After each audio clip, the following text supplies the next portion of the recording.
हाँ जी स्टूडेंट्स, अज असीं डिस्कस कर रहे हैं क्लास का चैप्टर 11 फोर्स एंड प्रैशर। ठीक है, तो सानू की पता कि नॉर्मली कोई चीज़ जे रैसट दे विच पई है, मतलब किसी जगह एक जगह रुकी हुई है, तो वो रुकी रहिंदी है जिन्ना टाइम असीं उहदे ते कोई फोर्स नहीं लगाउंदे टू चेंज इट्स पोजीशन। मतलब उन्होंने जे एक जगह तो दूसरी जगह भेजना तो तुहानूं की करना पऊगा, उहदे उपर कोई भी फोर्स लगाउणी पऊगी। फोर्स असीं की करते हैं जी, हर रोज़ आपां जो भी टास्क परफॉर्म करते हैं उहदे च फोर्स लगाउने। For example picking up a book, एक बुक नूं चक्कण दे लई की है तुसीं फोर्स लगाउने हो। लिफ्टिंग अ सूटकेस नूं चक्कण दे लई, opening and closing a door नूं ओपन या क्लोज करन दे लई, किकिंग द फुटबॉल।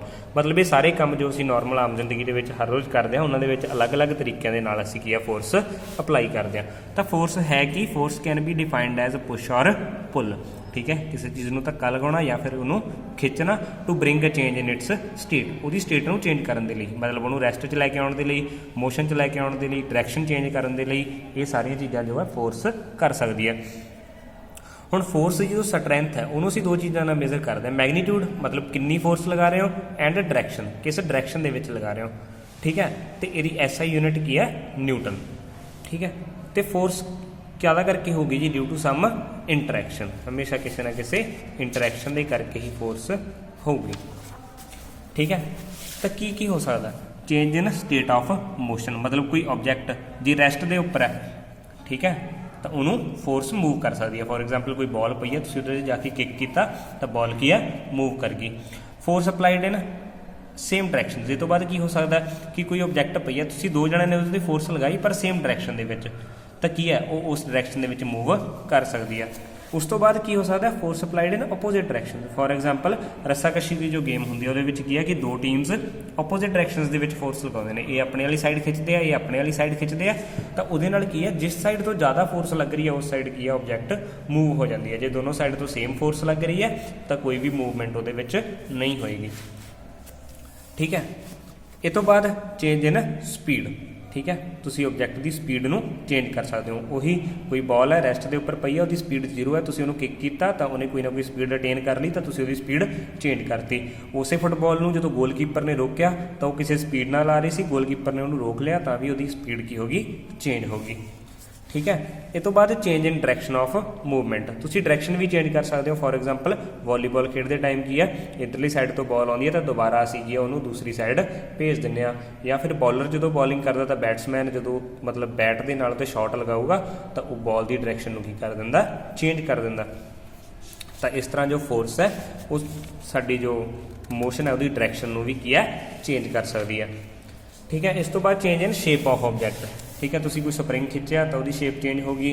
ठीक है, उस तो इलावा जिवें तुहाडी बुक दे विच एग्जाम्पल है कि मतलब आटे तो जो असी रोटी बनाई है तो वो की उसकी शेप की होगी चेंज होगी। तो इस तरह जो फोर्स है वो की कर सकती है, सब तो पहला make an object to move from rest, कोई ऑब्जैक्ट जो रैसट के उपर पई है उन्होंने मूव कर सकती है। Can change the speed of moving object, वो स्पीड में चेंज कर सकती है, डायरैक्शन में चेंज कर सकती है, एंड शेप में चेंज कर सकती है। ठीक है, तो फोर्स से सारा कुछ कर सकती है। इस तो बाद टाइप्स, सब तो पहली टाइप है साढ़े को कॉन्टैक्ट फोर्स, मतलब वो फोर्सेज जिन्होंने लाने के लिए तो किस ऑब्जैक्ट के नाल कॉन्टैक्ट करना पएगा, मतलब उन्होंने इनडायरैक्टली और इनडायरैक्टली टच करना पएगा। ठीक है, सब तो पहला जिदा मस्कुलर फोर्स, मस्कुलर फोर्स मतलब जो तुसी आप जोर के नाल कोई भी काम करते हो।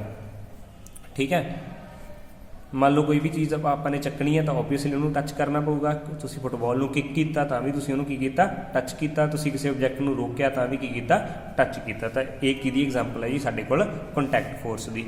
इस तो इलावा फोर्स ऑफ फ्रिक्शन, फ्रिक्शन का मतलब की है कि एक बॉल जो जा रही है, ठीक है, धरती के उपर इस तरह वो कुछ टाइम तो बाद रुक जाती है, तो अर्थों के उपर की है एक अपोजिट डायरैक्शन के फोर्स लाती है जिन्होंने तुसीं बोलते हो फ्रिक्शन। फ्रिक्शन की डिटेल असीं नैक्सट चैप्टर के पढ़ांगे। इत्थे इन्हूं इन्ना क समझो कि फ्रिक्शन जो है एक कॉन्टैक्ट फोर्स है, तो जे दो ऑब्जैक्ट कॉन्टैक्ट के होणगियां तां ही ये अप्लाई होएगी। इस तो बाद साडे कोल आउंदी जी non contact force. Non contact जिहदे लई तुहानूं कॉन्टैक्ट की लोड़ नहीं हैगी।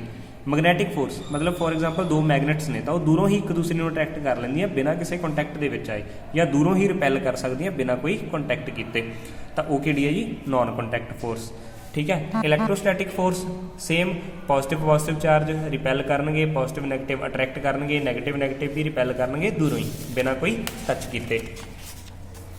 ठीक है। इस तो बाद की है ग्रैविटेशनल फोर्स। ग्रैविटेशनल फोर्स मतलब अर्थ हर चीज़ ਨੂੰ ਆਪਣੇ ਵੱਲ ਕੀ ਹੈ ਅਟਰੈਕਟ ਕਰਦੀ ਹੈ। ਤੁਸੀਂ ਉੱਪਰੋਂ ਕੋਈ ਵੀ ਆਬਜੈਕਟ ਨੂੰ ਜਦੋਂ ਸਿੱਟਦੇ ਹੋ ਤਾਂ ਅਰਥ ਉਹਨੂੰ ਆਪਣੇ ਵੱਲ ਖਿੱਚ ਲੈਂਦੀ ਹੈ, ਠੀਕ ਹੈ, ਬਿਨਾਂ ਕਿਸੇ ਕੰਟੈਕਟ ਤੇ। ਮਤਲਬ ਤੁਸੀਂ ਉੱਪਰੋਂ ਵੀ ਛੱਡਿਆ, ਮਤਲਬ ਅਰਥ ਦੇ ਨਾਲ ਉਹਦਾ ਕੋਈ ਕੰਟੈਕਟ ਵੀ ਨਹੀਂ ਹੈ, ਬਟ ਫਿਰ ਵੀ ਅਰਥ ਉਹਨੂੰ ਆਪਣੇ ਵੱਲ ਕੀ ਕਰੂਗੀ, ਖਿੱਚ ਲਏਗੀ, ਠੀਕ ਹੈ। ਤਾਂ ਇਹ ਕੀ ਹੈ ਜੀ ਗ੍ਰੈਵਿਟੇਸ਼ਨਲ ਫੋਰਸ, ਤੇ ਇਹ ਵੀ ਕੀ ਹੈ ਨॉन ਕੰਟੈਕਟ ਫੋਰਸ ਹੈ, ਠੀਕ ਹੈ। ਤਾਂ ਕਹਿੰਦੇ ਇਹਦੇ 'ਚ ਕੀ ਹੁੰਦਾ, all things when left from hand drop down due to gravity. ਕੋਈ ਵੀ ਚੀਜ਼ ਤੁਸੀਂ ਉੱਪਰੋਂ ਲਿਜਾ ਕੇ ਹੱਥ 'ਚੋਂ ਛੱਡ ਦਿੰਦੇ ਹੋ ਤਾਂ ਕੀ ਆ ਉਹ ਨੀਚੇ ਆਉਂਦੀ ਆ।